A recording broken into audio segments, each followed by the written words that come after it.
नमस्कार. तर मी केला होता दालचा. आता तुम्हाला वाटेल दालचा फक्त नॉनव्हेजचा प्रकार आहे, तर नाही बरं का. आम्ही व्हेजमध्ये नाही का यामध्ये भरपूर काही टाकतो. तर आज मी दुधी भोपळ्याचा केला होता. यासाठी नाही का मी तुरडा शिजवून घेतली. तुम्ही मिक्स डाळींचा सुद्धा यामध्ये वापर करू शकता.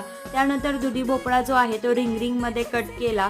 लकीचा दालचा मसाला यामध्ये मी वापरलेला आहे. त्यानंतर मग तेलामध्ये सगळी फोडणी तयार करून घेतली. जिरं, मोहरी, हिंग, त्यानंतर हळद, थोडंसं लाल तिखट आणि दालचा मसाला घातला. छान असा रंग आल्यावरती यामध्ये मग मी सगळ्या ज्या भाज्या आहेत त्या घातल्या आणि त्यानंतर मग त्या परतल्यावरती यामध्ये डाळ शिजलेली घातली आणि मग ह्याला शिजवून घेतलं. यामध्ये थोडीशी धणे पावडर घातलेली आहे, चवीपुरतं मीठ, भरपूर कोथिंबीर आणि पाणी घातलेलं आहे. याला एक उकळी आणून घ्यायची आणि कम्फर्ट फूड म्हणून नाही का दालचा एकदम मस्त लागतो. तुम्ही सुद्धा नक्की एकदा ट्राय करून बघा. दालचा आणि भात एकदम छान मस्त लागतो.